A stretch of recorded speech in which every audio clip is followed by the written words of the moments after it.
नमस्कार फरीदाबाद, मैं सौरभ भारद्वाज और आज हमारे साथ फरीदाबाद के वो 3 युवा हैं, किशोर हैं मैं कहूँगा, जिन्होंने अपनी प्रतिभा का लोहा 7 समंदर पार मनवाया है।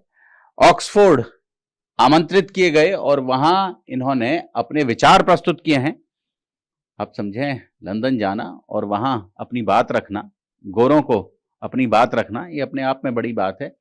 कैसा रहा अनुभव? आपसे शुरू करेंगे जी। ओविया हमारे साथ हैं जी। तो ऑक्सफोर्ड जाना सबके लिए एक सपना होता है, जैसे हमने पहले भी बात करी थी, और मेरे लिए ये किसी सपने से कम नहीं था।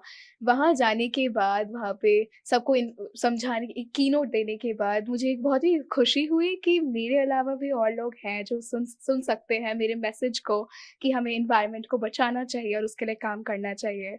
And Nelson Mandela leadership award लेकर मुझे एक एहसास हुआ कि कुछ लोग हैं जिन्होंने मेरे काम को देखा है और वो उसे आगे भी स्प्रेड करने में मेरी मदद करेंगे। तो एक बहुत ही अच्छा एक्सपीरियंस। पार्थ, कैसा लगा ये अवार्ड? भारतीयों को मिला है, एनआरआई वेलफेयर सोसाइटी है जिसके माध्यम से ये अवार्ड दिया गया, तो आपको कैसा महसूस हुआ? So on the onset, I'm very thankful to God. Number two, I think is ये award सिर्फ मेरे लिए नहीं है, but it's an award I think we can contribute say to the whole Indian community कि हमारा इंडिया का झंडा हर जगह लहरा रहा है। और second of all, it's an award to the youth, which I would say कि youth is no less. Youth is the future of tomorrow and youth is the present who is going to change the future again. So I think it's a feeling mixture of being honored, privileged, as well as I think it's a patriotism जो आपके अंदर फिर जागती है। तो that's a combination of all these. Daksh हमारे साथ हैं, बात करेंगे। दक्ष, कैसा लग रहा है? सर, अच्छा लग रहा है। पार्थ ने जैसा कहा कि जो यूथ है उसके लिए अवार्ड था, और इनको जो साझा संवारा गया यूथ को, हमको ढूंढा गया और हमको वहाँ पे बुलाया गया। सबसे बड़ी बात तो यही थी। सेकेंडली जो चीज़ है कि जब हम इस अवार्ड की बात करते हैं, जब एनआरआई वेलफेयर सोसाइटी के द्वारा ये जो नेल्सन मंडेला अवार्ड है, नेल्सन मंडेला जो है वो इटसेल्फ साउथ अफ्रीका के अंदर बहुत ज़्यादा प्रोनाउंड लीडर थे, और यूथ लीडरशिप जो है वो आज की डेट में निखर निखर के दिख रही है हर जगह। यूथ लीडरशिप जो है वो हर जगह आपको विजिबल है कि हाँ, ये यूथ लीडर्स है, और यूथ लीडर्स को उतनी रिस्पेक्ट और उतना रिकग्निशन भी मिल रहा है सोसाइटी के अंदर, and that is I believe सबसे बड़ी अचीवमेंट इस यूथ की आज की डेट में। दक्ष, अभी आप लोगों को अपॉर्चुनिटी मिली ऑक्सफोर्ड में अपना भाषण देने के बाद, तो क्या है इसके बारे में थोड़ा सा बताएं। सर, ये जो अपॉर्चुनिटी थी ये एक्चुअल में मेरे continuous good work for the youth, जो भी मैं अपने पॉडकास्ट के थ्रू, अपनी मैगजीन के कॉलम्स के थ्रू, अपनी बुक के थ्रू, जो भी मैं यूथ को एड्रेस कर रहा था, यूथ की मदद कर रहा था, ड्राइविंग फोर्स बन रहा था उनके लिए, उस चीज को मद्देनजर रखते हुए मेरे को अपॉर्चुनिटी मिली to go into the Oxford University to give a talk there. और वहां पे जो उन्होंने, उनके सेशल्स कंट्री के कल्चरल एम्बेसडर है, वहां पे आई वाज प्रिविलेज्ड इनफ कि उन्होंने मेरे को इनवाइट करा Oxford University Saint Hilda College के अंदर टॉक देने के लिए। कोई अवार्ड भी मिला इसके साथ आपको? हाँ जी सर, एनआरआई वेलफेयर सोसाइटी है एक, वो ऑल ओवर इंडिया स्कैन करती है उन लोगों को जिन्होंने कुछ वेलफेयर का काम, कुछ गुड वर्क का काम करा होता है सोसाइटी के अंदर। क्योंकि निजी जिंदगी के अंदर अपने लिए तो सारे लोग काम करते हैं, जैसे कि कुछ लोग जॉब करते हैं पैसा कमाने के लिए, अपने लिए करते हैं, बट सोसाइटी के लिए काम करना, सोसाइटी के लिए चेंज करना, ये चीज जो थी, ये जो मैंने कुछ सालों के अंदर अडॉप्ट करी है, इसकी वजह से उन्होंने इसको मद्देनजर रखते हुए मेरे को वहां पे इनवाइट करा एनआरआई वेलफेयर सोसाइटी ने नेल्सन मंडेला अवार्ड के लिए। क्योंकि नेल्सन मंडेला भी एक ट्रू लीडरशिप की एग्जांपल है, तो यूथ लीडरशिप को इनवाइट करना चाहते हैं मेरे को और 2 और बच्चे, पार्थ और ओविया, ऑल ओवर इंडिया 100+ एंट्रीज के अंदर से हमको सिलेक्ट करा गया ऑक्सफोर्ड यूनिवर्सिटी के अंदर यहाँ पे बोलने के लिए। और सौभाग्य है कि तीनों बच्चे फरीदाबाद से हैं। हाँ जी सर जी। अब एक पब्लिक स्पीकर के रूप में क्या सोचते हैं आप? क्या सोचते हैं कि ये जो टीडी प्लेटफॉर्म है, हाँ जी, टेड प्लेटफॉर्म है, क्या सोचते हैं पब्लिक स्पीकर के रूप में आप, ये जो टेड प्लेटफॉर्म है ये कैसे हेल्पफुल है और आपको यहाँ तक पहुंचाने की इसने कैसे मदद किया? सर, एक्चुअली जो ये टेड का प्लेटफॉर्म है ओवरऑल, ये आपकी एज ए यूनिक थॉट, आप एज ए यूनिक इंडिविजुअल, इसको दर्शाता है कि आपकी जितना भी थॉट प्रोसेस है, आप कैसे उस मुकाम के ऊपर पहुंचे, आपकी जर्नी क्या रही है, आपने क्या काम करे सोसाइटी के अंदर, इन सारी चीजों को एक साथ देखा जाता है तराशा जाता है और आपको खोजा जाता है by the TED team itself. फिर आपको इनवाइट करा जाता है to give a TED talk. और me as a public speaker, जब मैं अपने एक्सपीरियंस की बात करता हूं as a TED speaker itself, तो वो जो टेड की जर्नी रही है ना, वो बहुत ज्यादा हार्डशिप्स, बहुत ज्यादा सोसाइटी के वेलफेयर और बहुत ही ज्यादा गुडविल की रही है।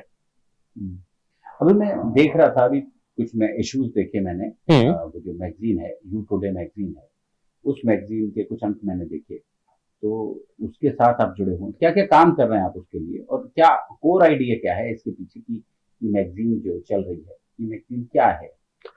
सर, ये जो यूथ टुडे मैगजीन है, जिसके आपने कुछ एडिशंस देखे हैं, यहाँ ये बेसिकली एक यूथ के द्वारा एक इनिशिएटिव है। एक इनिशिएटिव है यूथ के अंदर ही स्पार्क करने का चेंज को, क्योंकि बहुत सारे अप्रॉक्स इंडिया के अंदर तो बहुत लाख ऐसे बच्चे जो अंडर प्रिविलेज्ड है, जिनको इक्वल अपॉर्चुनिटीज नहीं मिलती, जिनको कुछ सोसाइटी के अंदर तराशा नहीं जाता, खोजा नहीं जाता, उनकी स्टोरी शेयर नहीं करी जाती।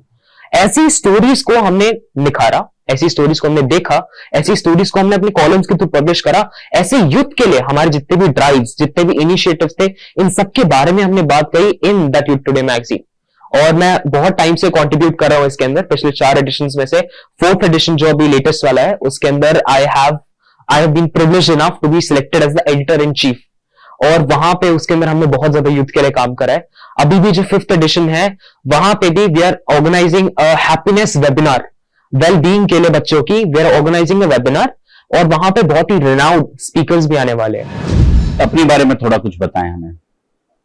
Hello everyone, this is me Parth Kalra and I believe in the power of helping others. You know, every life has a purpose to serve. हर जिंदगी का कोई ना कोई पर्पस होता है और अपनी लेगेसी सबको इस दुनिया में छोड़ कर ही जानी चाहिए।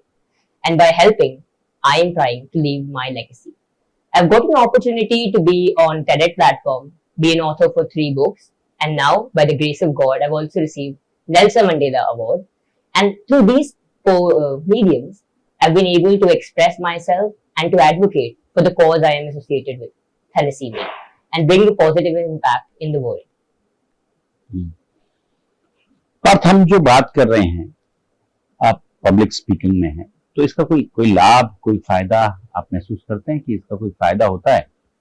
सर, इसके 2 तरीके के फायदे हैं। नंबर 1, जो आपकी लाइफ में खुद हो रहा है। जब आप पब्लिक स्पीकिंग करते हैं, आप एक अलग ही ट्रांसफॉर्मेशन से गुजरते हैं। बिकॉज कभी भी कुछ बताने के लिए, सिखाने के लिए आपको तो खुद सीखना होता है। सो नंबर 1, आप पहले वो खुद सीख जाते हैं, और नंबर 2, आप औरों को एक अलग दुनिया में परिवर्तित कर सकते हैं। जैसे कि उदाहरण लेते हैं, let's say I am talking more about on TED as I spoke about thalassemia. Now, as I am thalassemic myself, I could make other people aware about it through the medium of public speaking. Communication is that one way which can connect all those people who have been deprived, underprivileged, or not given importance to. And with that, we can have a chain link together to make a society a better place to live in. Good. Partha, ये जो platform है, अगर हम बात करें Ted का जो platform है, इसके माध्यम से कुछ लाभ होता है, कुछ फायदा होता है? जो बच्चे कुछ करना चाहते हैं, पब्लिक स्पीकिंग में कुछ करना चाहते हैं, उनको कोई फायदा होता है? सर, टेड एक ऐसा प्लेटफॉर्म है जो हर व्यक्ति का सपना होता है, जिसको पब्लिक स्पीकर बनना होता है। And when I saw my TED video getting uploaded there, I could not hold my horses. I was just on cloud 9. So TED is more than a platform for me. It's like an emotion which is associated. जब आप TED पर जाते हैं, you have to keep ensure that you're speaking not for yourself, but for everyone who is listening to you. So my motto for TED was simple: to raise awareness about thalassemia. और इस अर्थ को thalassaemia free बनाना। आज हमारा India thalassaemia capital है, और सिर्फ अगर हम इसके बारे में अवेयरनेस स्प्रेड करें और हम औरों को बताएं कि थैलेसीमिया क्या है, हम इसको जड़ से खत्म कर सकते हैं। क्योंकि इसका भी कोई क्योर नहीं है, but prevention is the best cure.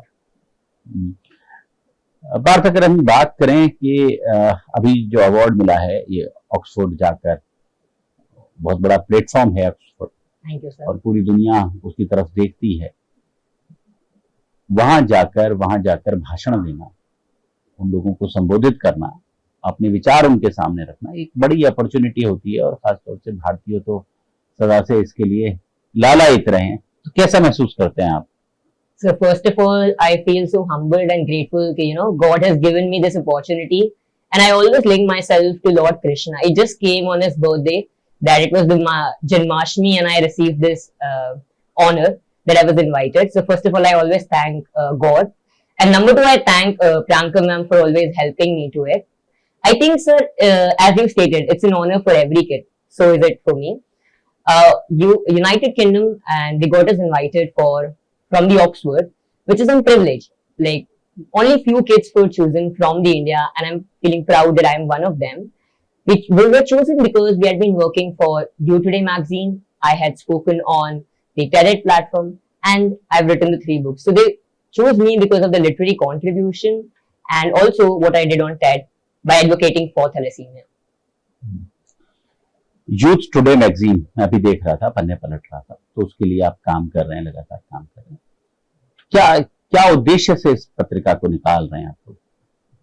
So You Today magazine एक कोलैबोरेटिव इवेंट है, और I would say it's an initiative जो हम सब बच्चों ने मिलकर लिया है, जिसमें हम ट्राई करते हैं कि उन लोगों को हाईलाइट करें जिनको इतनी इंपॉर्टेंस नहीं दी गई, and they are still doing a lot for the society. All those youth, not just youth for that matter, the elder ones, the little ones, everyone. Because हम कहते हैं कि youth is the future of tomorrow. Youth is our nation tomorrow, but only when we start working from today. Youth हमारा तभी अच्छा भविष्य बन पाएगा जब हम आज से ही उसकी शुरुआत करें. कल से पहले आज के बारे में हमें सोचना होगा और आज को सुधारना होगा, और जिसके लिए हम लगे हुए हैं by Youth Today magazine. I would also, through your platform, would like to ask everyone who are doing their bit for the world, but be it the smallest one, they are planting one tree, it matters for us. Come, share your experience. We'll feature you in our magazine. कौन सी class में पढ़ती हो भैया? मैं 8th class में पढ़ती हूँ कौन सा स्कूल? और मैं MBA नवरात्रि हिल्स में पढ़ती हूँ। ओविया, एक बड़ी उपलब्धि अभी हासिल की है, कैसा लगा? ऑक्सफोर्ड गए आप, वहां आपने उन लोगों को एड्रेस किया, और मतलब इतनी छोटी सी एज में ये उपलब्धि। जी, ये ऑक्सफोर्ड यूनिवर्सिटी जाना तो मुझे लगता है हर एक स्टूडेंट का ड्रीम होता है, एंड मेरे लिए इस एज पे वहां जाना किसी सपने के सच होने से कम था नहीं। एंड वहां पे जाके जब मैंने एड्रेस किया लोगों को, तो मुझे इतनी खुशी हुई कि मेरे अलावा भी बहुत लोग हैं जो मेरे मैसेज को सुन सकते हैं, जो ये समझ सकते हैं कि अगर एक लड़की कह रही है कि एनवायरनमेंट को बचाना है तो हमें जरूर बचाना चाहिए। And Nelson Mandela award, leadership award पाके मुझे बहुत खुशी हुई, क्योंकि मेरे एनवायरनमेंट में काम करने की वजह से मैंने जो प्लांटेशन ड्राइव्स करी हैं एंड जो अवेयरनेस इन्फ्लुएंस किया है, मैंने अराउंड 1 लाख पीपल को मैंने इन्फ्लुएंस किया है, एंड उस वजह से मुझे नेल्सन मंडेला अवार्ड मिला। एंड उसके लिए मैं भगवान से बहुत बहुत धन्यवाद कहूंगी, एंड हर उनसे जिन्होंने मेरा इतना सपोर्ट किया है इसमें। ओविया, अभी अगर हम बात करें, एक बड़ा प्लेटफॉर्म है टेड, जो है एक बड़ा प्लेटफॉर्म है, और इसके माध्यम से बहुत सारे लोग जुड़कर अपनी जो प्रतिभा है, अपनी जो वक्तृत्व कला है, उसे निखारते हैं। तो आप क्या कहेंगे इस प्लेटफॉर्म के बारे में? कैसा लगा इस प्लेटफॉर्म के साथ जुड़कर? जी, TEDx मुझे ऐसा लगता है कि अगेन एक और बहुत बड़ा पब्लिक स्पीकर का एक ड्रीम होता है कि हम भी कभी TEDx में जाएंगे। एंड जब मुझे ये इनवाइट आया तो इट वाज मोर लाइक कि मेरा एक बहुत ही बड़ा वाला सपना सच हो गया था। एंड जब मैं TEDx में गई, अपने पहले TEDx में, I talked about saving soil, क्योंकि आज हमारे इंडिया में 97.85 मिलियन हेक्टेयर्स ऑफ लैंड बिल्कुल डिग्रेड हो चुका है just because of soil contamination. And जो आज हम फ्रूट्स खाते हैं, जो एक फ्रूट में आज हमें न्यूट्रिशनल वैल्यू मिलता है, वो आगे कुछ 10-20 सालों में वो भी नहीं रहेगा। वो न्यूट्रिशनल वैल्यू आगे जाके हमें कुछ 7 फ्रूट्स में एक फ्रूट का मिलेगा। तो मुझे ऐसा लगता है फूड एक बहुत ही ज्यादा नेसेसिटी है हर इंसान के लिए, एंड हर एक एनिमल के लिए भी फूड एक बहुत बड़ी नेसेसिटी है। एंड अगर हमने सॉइल को ही नहीं बचाया तो एक बहुत बड़ा फूड स्कार्सिटी हो जाएगा, जो ना तो हमारे लिए अच्छा है और ना ही हमारी मदर अर्थ के लिए। जब मैं अपनी सेकेंड TEDx में गई थी तो भी मैंने क्लाइमेट से रिलेटेड ही बात करी मैं चाहती हूँ मेरा एक मिशन है कि मैं 1 लाख ट्रीज प्लांट करूँ. So far we have achieved around 1000 trees and मैं चाहती हूँ कि आज हम 1000 पे हैं, कल हम और भी आगे बढ़ सकते हैं अगर सबका साथ मिले हमें. एंड TEDx के माध्यम से मैंने सिर्फ अवेयरनेस फैलाई है ताकि सब लोग इन्फ्लुएंस हो और वो मेरे मिशन में, मेरे इनिशिएटिव में मेरा साथ दें. ओविया, कितने साल पहले आप ईरान से लौटे? जी, हम अराउंड मुझे पढ़ते अराउंड 9 साल पहले मैं ईरान से वापस आई थी एंड वहां से आने के बाद बहुत ही डिफिकल्ट था मेरे लिए यहाँ पे दोबारा अडेप्ट करना, लेकिन फिर भी मेरे पेरेंट्स की हेल्प से एंड मेरी मेंटोर की हेल्प से मैंने यहाँ अडेप्ट किया एंड आज मैं थोड़ा सा भी कुछ कर पा रही हूँ, वो सिर्फ it's just because of God and मेरे पेरेंट्स एंड मेंटोर का सपोर्ट. ओविया, अगर हम बात करें, अभी मैं मैगजीन देख रहा था, मैंने दोनों से भी बात की, पार्थ से भी बात की और से भी बात की, और मैं देख रहा हूँ कि उस मैगजीन के साथ आपका बड़ा कंट्रीब्यूशन रहता है. तो कैसे लगता है, क्या इश्यूज हैं जिनको लेकर आप सोचते हैं कि यूथ के पास जाना चाहिए और उनको एड्रेस किया जाना चाहिए? जी, हमारा ये मानना है कि जो आज यूथ है वो कल का देश है एंड यूथ किसी भी एक बिल्डिंग के ब्लॉक्स होते हैं, जो ईंट होती है वो एक यूथ ही होता है. एंड अगर हम आज यूथ को इन्फ्लुएंस करेंगे तो वो कल जाके हमारे देश को एक बहुत ही सुंदर जगह बना सकेंगे, ताकि हमारी जो आगे वाली जनरेशन है वो खुशी से हमारी तरह एक अच्छा जीवन जी सके आगे चलकर और उन्हें किसी बात की दिक्कत ना हो. तो मैं और मेरी टीम हम लोग इंटरव्यूज करते हैं, जैसे हमने आजकल में भी एक किया था इंटरव्यू, जिसमें हम भी सेलिब्रेट पीपल, उनकी स्टोरीज जो the ones who are unheard and they don't just do it for themselves, वो हमारे environment के लिए, हमारी सोसाइटी के लिए भी एक बहुत बड़े कॉज पे कुछ करते हैं. तो उनके इंटरव्यूज, उनको फीचर करना और बहुत सारे यूथ में हम ये अवेयरनेस फैलाना चाहते हैं कि अगर हम हर रोज भी अगर एक पौधा भी लगाएं, चलो पौधा भी नहीं, अगर हम एक पेड़ को पानी भी देना हर रोज, तब भी हम एक जान बचा सकते हैं. और एक पेड़ लगाने से हम ना जाने कितनी जानें बचा सकते हैं आगे चलकर, क्योंकि ये जो धरती है ये हमने अपने पेरेंट्स से इनहेरिट नहीं करी है, बट हमने अपनी आने वाली जनरेशन से बोरो करी है. तो हमें ये भी ध्यान रखना होगा कि जो चीज हमने बोरो करी है अपनी आने वाली जनरेशन से, हम उसे एकदम सेफ रखें और बहुत ही सुंदर जगह बना के रखें. जोड़ेंगे फरीदाबाद आपको शहर की ऐसी ही और महत्वपूर्ण खबरों के साथ. बहुत बहुत धन्यवाद.